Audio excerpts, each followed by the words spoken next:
하나님 말씀 선포하겠습니다. 성경을 이렇게 쭉 읽다 보면 언약은 성경 전체를 관통하고 있는 아주 중요한 주제입니다. 최초의 언약이 있습니다. 여러분 생각나십니까? 무지개 언약이에요. 창조주 하나님께서 사람들이 생각하는 것이 모두 악하고 행동하는 것이 너무 악해서 마음이 너무 아파하셨어요. 그리고 후회하셨습니다. 그래서 거룩하신 하나님께서 대홍수라는 자연 재앙을 통해서 온 인류를 물로 심판하시고 다 쓸어버리시고 죽이십니다. 그래서 하나님의 사람들과 그리고 사람의 딸들 사이에서 태어난 네피림, 아주 거인족수들 있지 않습니까? 거인족수들이 다 모두 죽게 돼요. 왜냐하면 그들은 모두가 행동하는 것, 생각하는 모든 것이 악했기 때문에 하나님의 심판을 받은 것이죠. 하지만 의롭게 살았던 한 사람이 있습니다. 노아였어요. 노아와 그의 가족은 하나님의 은혜를 받아서 방주를 건축하게 되고 그래서 그와 그의 가족이 다 살아남았죠. 창조자 하나님은 노아에게 다시는 물로 심판을 하지 않겠다고 약속하셨어요. 그 약속의 증표로 여러분은 무지개를 우리에게 주신 거예요. 창세기 9장 13절 말씀에 내가 무지개를 구름 속에 둘 터이니 이것이 나와 땅 사이에 세우는 언약의 증표이다 라고 말합니다. 그래서 새 언약의 사람들은 무지개를 볼 때마다 아름답다, 멋지다 감탄만 할 것이 아니라 어떻게 해야 돼요? 저거는 하나님의 언약이구나, 우리를 향하신 하나님의 약속이 있구나 라는 것을 생각할 필요가 있습니다. 우리가 언약, 베리트, 히브리 말로 베리트라고 하는데 이것은 프라미스, 약속이라 하고 커버넌트, 계약, 맹세 이런 뜻이 있어요. 언약은 족쇄예요. 창조주 하나님은 그 족쇄가 필요 없잖아요. 근데 우리를 너무 사랑하셔서 사랑과 하나님 사이에 족쇄를 채우신 거예요. 근데 놀랍게도 하나님은 그의 언약을 한 번도 어긴 적이 없습니다. 반면에 사람들은 너무도 쉽게 그 언약을, 약속을 쉽게 깨는 것을 보게 돼요. 그래서 하나님은 언약을 계속적으로 갱신하셨어요. 노아에게는 무지개 언약을 맺으시면서 다시는 물로 심판하지 않을 거야. 아브라함에게는 할례를 주시면서 이것이 너가 나와 언약이야. 너 나의 백성이 바로 할례야.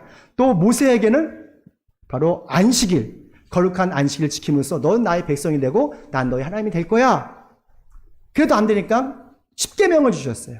10가지 언약을 신의 산에서 이걸 계속적으로 갱신해 나갔습니다. 하지만 사람들은 하나님의 언약을 너무도 가볍게 여겼어요. 너무 쉽게 여겨요. 그리고 그 언약을 파기합니다. 왜냐하면 하나님과 언약을 맺는 것보다, 그 약속을 지키는 것보다 돈의 신, 암몬 신이 너무 좋거든요. 그리고 쾌락의 신, 바알과 아세라가 너무 좋기 때문에 자꾸 하나님의 언약을 다 파기하고 나의 욕망에 끌리는 곳으로 달려가는 거예요. 하지만 우리를 포기하지 않는 하나님은 예레미야 예언자를 통해서 새 언약, New Commandment, New Covenant, 새로운 언약 예언을 우리에게 주셨어요. 예레미야서 31장 31절 말씀. 그래서 주변에 보면 삼일교회가 많잖아요. 바로 새 언약을 말하고 있습니다. 아니죠? 나는 나의 율법을 예레미야 31장 11절. 그때가 오면 내가 이스라엘 가문과 유다 가문에 새 언약을 세우겠다. 나 주의 말이다. 33절 말씀에 나는 나의 율법을 그들의 가슴 속에 넣어주며 그들의 마음판에 새겨 기록하여 나는 그들의 하나님이 되고 그들은 나의 백성이 될 것이다 라고 약속하셨어요. 할렐루야. 그냥 10계명 딸랑 주시는 것이 아니라 우리 마음속에 언약을 새겨놓는다는 거예요. 돌판이 아니라 우리 마음판에 새로운 언약, 주님의 말씀을 넣어주신다는 거예요. 영원히 지워지지 않도록 우리 마음판에 새 언약을 새겨주신다고 약속하셨습니다. 그 약속은 누구죠? 바로 예수 그리스도세요. 그 새 언약이 예수 그리스도 통해서 완성이 되는 것이고 지금 저와 여러분 마음속에 예수 그리스도가 계신 겁니다. 누가복음 22장에 보면 6월절날 예수님과 제자들과 함께 12명과 함께 마지막 저녁 식사를 하게 됩니다. 그리고 예수님께서 평범하게 빵을 푹 떼어가지고 제자들에게 주셨어요. 너를 위하여 주는 내 몸이야. 이것을 먹어. 라고 했어요. 떡을 먹었겠죠. 그리고 잔을 드셨어요. 잔을 드시고 이 잔을 나눠주면서 이 잔을 마셔라. 이것은 너를 위해서 세우는 나의 새 언약.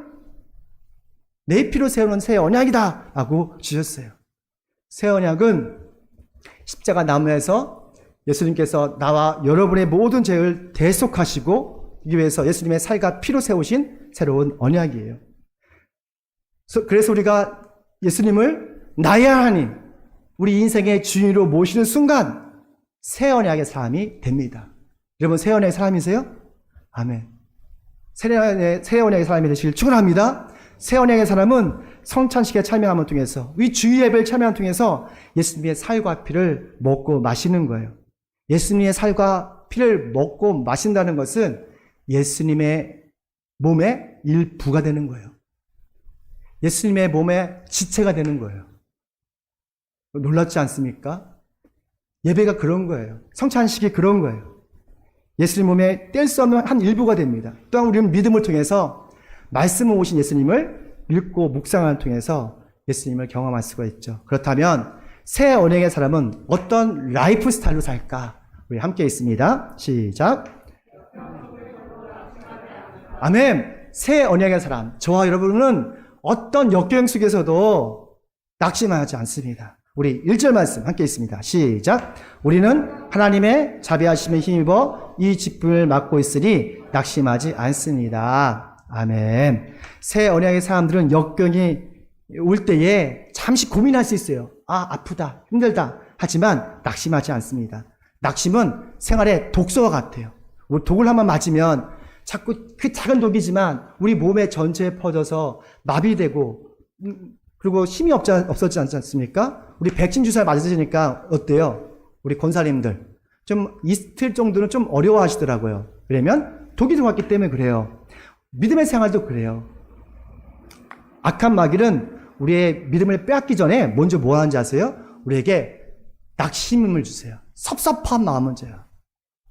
그리고 서운한 생각을 하게 해요.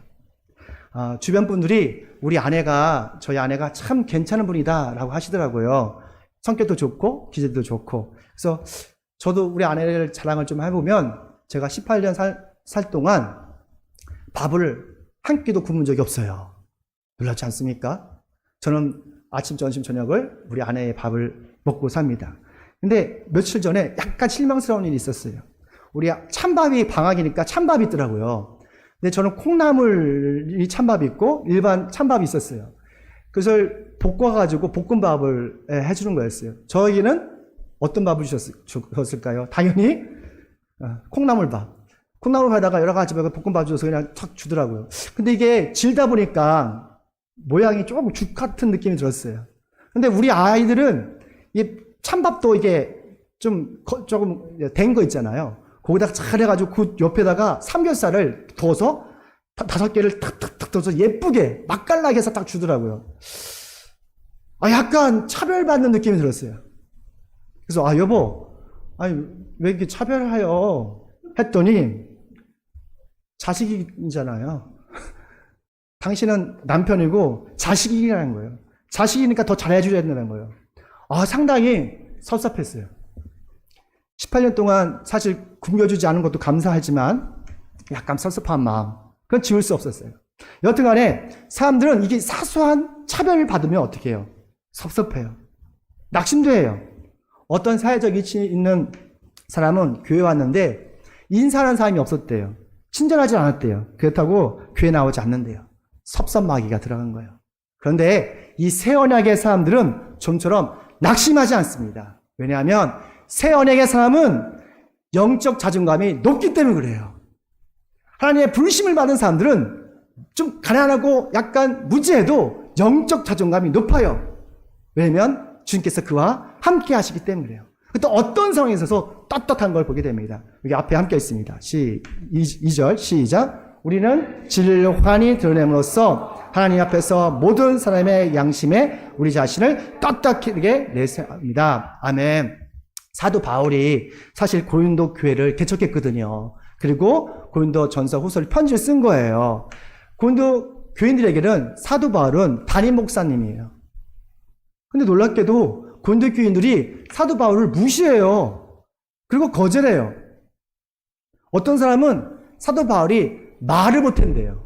수사학적으로 화려하게 기승전결로 말을 못한대요. 아볼로하고는 비교할 수 없대요. 그러면서 사도 바울을 무시했습니다. 또 어떤 교인들 있잖아요. 바울이 예수님의 직계 제자가 아니라는 거예요. 직계 제자가 아니기 때문에 당신은 베드로가 달라서 당신은 사도가 아니라는 거예요. 그리고 막 비난하기 시작했습니다. 이러한 비난과 어떤 어려움에도 불구하고 사도 바울은 낙심하지 않았어요. 왜냐하면 부활하신 예수님께서 바울을 사도로 인정하셨기 때문에 그래요. 로마서 11장 13절에 내가 이방 사람에게 보내신을 받은 사도님만큼 나는 내 직분을 영광스럽게 생각합니다. 주위에 있는 모든 사람들이 날 무시하고 경멸하고 거절할지라도 주님께서 나를 인정하시면, 사도라고 인정하시면, 새 언약의 삶이라고 여러분을 인정하시면 영적 자존감이 올라가는 거예요. 그리고 그 직업을 통해서, 직장을 통해서 그 기쁨 때문에 자존감이 높아지는 것이죠. 사도 바울은 사실 예수님의 직계 제자가 아니에요. 하지만 부활하신 예수님께서 그에게 찾아오셨고 그에게 너는 이방인의 사도라! 라고 인정하셨어요. 예수님이 사도 바울에게 사도의 직분을 주신 것처럼 오늘 우리에게도 새 언약의 사람이라고 직분을 주셨습니다. 저와 여러분 새 언약의 일꾼이에요. 새 언약의 사람이에요. 그 직분을 영광스럽게 생각하십시오. 그러면 영적 자존감이 뿡뿡 올라갈 거예요. 그리고 어떤 사람들 앞에서도 당당하고 떳떳하게 살 수가 있을 것입니다. 그런 새 언약의 사람으로 사시길 축원합니다. 두 번째 함께 읽습니다. 시작. 그래요. 새 언약의 사람은 어둠 속에서도 아주 복음의 빛이 불 수 있는 영적인 통찰력이 있어요. 우리 4절 말씀 함께 있습니다. 시작. 그들의 경우를 두고 말하면 이 세상의 신이 믿지 않는 자들의 마음을 어둡게 하여서 하나님의 형상이신 그리스도의 영광을 선포하는 복음의 빛을 보지 못하게 한 것입니다. 아멘. 현대인들은 보는 것만 믿고 보지 않는 것을 소망하지 않습니다. 눈으로 보이는 것들, 값비싼 자동차, 더 큰 아파트, 더 높은 지위를 우리 인생의 목적이라고 생각해요. 그래서 그 인생의 목적이 흐릿해지면 실망하고 낙심하고 좌절하죠. 하지만 새 언약의 사람은, 저와 여러분은 육신의 눈이 아니라 영적의 눈으로 세상을 바라봐요. 그리고 보이지 않는 세계를 바라볼 수 있는 영적인 통찰력이 있어요.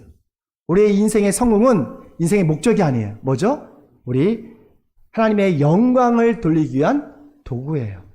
성교적 삶을 살기 위한 도구예요. 그래서 자신이 하는 사소한 일과 직장에 자부심이 있어요. 이 일을 통해서, 이 사소한 일을 통해서, 나의 이 직장을 통해서 하나님께 영광 돌릴 수 있다는 자부심이 있어요. 그 일을 통해서 하나님께서는 영광을 받으십니다. 6절 말씀 함께 읽으면요. 예수 그리스도의 얼굴에 나타난 하나님의 영광을 아는 지식의 빛을 우리에게 주셨습니다. 아멘. 예수 그리스도의 얼굴에 나타난 하나님의 영광을 아는 지식의 빛, 그 빛이 벌써 이미 우리에게 임했다고 하는 거예요. 새 언약의 사람은 캄캄한 어둠 속에서도 복음의 빛, 진리의 빛을 볼 수 있는 영적인 통찰력이 있어요. 그런데 하나님의 이 영광을 알게 하는 그 빛이 이미 우리에게 내려왔는데 왜 사람들은 예수를 믿지 않을까? 교회에 다녀도요, 마음으로 예수를 믿지 않는 사람 참 많습니다. 교회에 다니지만 예수님 그리스도를 영접하지 않는 사람들이 꽤 많아요. 헌신하지 않는 사람들이 많아요. 왜냐하면 복음의 빛보다 세상의 신이 우리의 마음을 어둡게 했기 때문에 그래요. 도대체 세상의 신이 무엇이에요? 바로 성경에 보면 안목의 정욕이래요. 육신의 정욕이래요. 그리고 이생의 자랑이래요.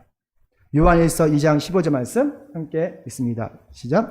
여러분은 세상에 있는 것들을 자랑하지 마십시오. 세상에 있는 모든 것, 곧 육체의 욕망과 눈의 욕망과 세상 삶에 대한 자랑은 모두 하나님 아버지께서 온 것이 아니라 세상에서 온 것이기 때문인 겁니다. 세상의 신은 세 가지요. 안목의 저녁, 이생의 자랑, 육신의 저녁. 이것이 악마의 삼일체라고 우리가 볼 수 있어요. 아무리 예수님과 가까이 있어도 세상의 신에 사로잡혀 있으면 예수님을 영접할 수도 없고 하나님 말씀에 순종도 못하는 거예요. 헌신도 못하는 거예요. 예배도 못 드리는 거예요. 마태복음 20장에 보면 여러분 다 아시는 두 명의 인물이 나옵니다. 야고보와 요한이에요. 야고보와 요한의 어머니가 살로메인데 이 살로메는 예수님의 동생이에요. 살로메는 열심히 부양을 예수님의 사역을 동참했고 생활비를 대줬던 것이죠. 그러나 어느 날 찾아와서 예수님의 왕국이 세워지는 날 야고보와 요한을 자유정과 우의정 최고의 높은 자리로 이렇게 세워주세요. 자리를 청탁합니다. 예수님이 깜짝 놀라셨어요. 아니 내가 생각하는 나라는 그게 아닌데 이 땅에서의 작은 나라가 아니라 온 우주를 관장하는 그런 나라인데 사실 살로메는 예수님의 작은 이모였고 야고보와 요한은 예수님의 사촌 동생이었어요. 살로메는 열심히 예수님의 사역을 도왔습니다. 그 이유는 예수님의 왕국이 이 땅에 세워지면 거라고 오해했기 때문에 그래요. 야고보와 요한은 예수님의 특별한 사랑을 받았습니다. 하지만 그들은 권력에 대한 욕망이 있었어요. 높은 자리에 대한 욕망이 있었어요. 그 욕망이 그들의 눈을 다 가린 거예요. 그래서 예수님의 뜻을 알 수가 없는 거예요. 그리고 순종할 수도 없었던 것이죠. 하지만 야고보와 요한이 부활하신 예수님을 만났을 때 회개를 합니다. 그리고 복음의 빛을 보는 순간 야고보와 요한이 완전히 변했어요. 야고보는 열심히 복음을 증거하다가 12제자 중에서 최초의 순교자가 됐어요. 그리고 요한은 100세까지 살면서 정말 사랑을 전하는 사랑의 사도가 되었던 것이죠. 그러면서 복음의 빛을 전했던 것입니다. 혹시 우리 중에 안목의 저녁, 육신의 자랑, 이 세상 자랑 때문에 우리의 눈이 어두워져서 복음의 빛을 보지 못하는 사람도 있을 거예요. 오늘 이 시간 회개하시기 바랍니다. 마음으로 입으로 회개하시면 주님께서 그 어둠 속에서 복음의 빛을 비춰주실 거예요. 그 영광의 복음의 빛을 보는 순간 하나님의 형상이 회복될 걸 믿습니다. 그리고 새언의 삶이 될 걸 믿습니다. 그걸 통해서 날마다 승리할 걸 믿습니다. 요한 1서 2장 17절 이 세상도 사라지고 이 세상의 욕망도 사라지지만 하나님의 뜻을 행하는 사람은 영원히 남습니다. 세상의 욕망대로 사는 사람이 아니라 하나님의 뜻에 순종해서 영원한 생명을 누리는 새언의 사람들이 계시길 축원합니다. 마지막입니다. 함께 읽습니다. 시작. 아멘. 우리 마음속에 보물이 있습니다. 여러분 마음속에 보물이 있어요. 그 보물이 무엇일까? 우리 7절 말씀 함께 앞에 보시고 읽습니다. 시작. 우리는 이 보물을 질그릇에 가지고 있습니다. 이 엄청난 능력을 하나님께서 나눈 것이지 우리에게서 난 것이 아닙니다. 아멘.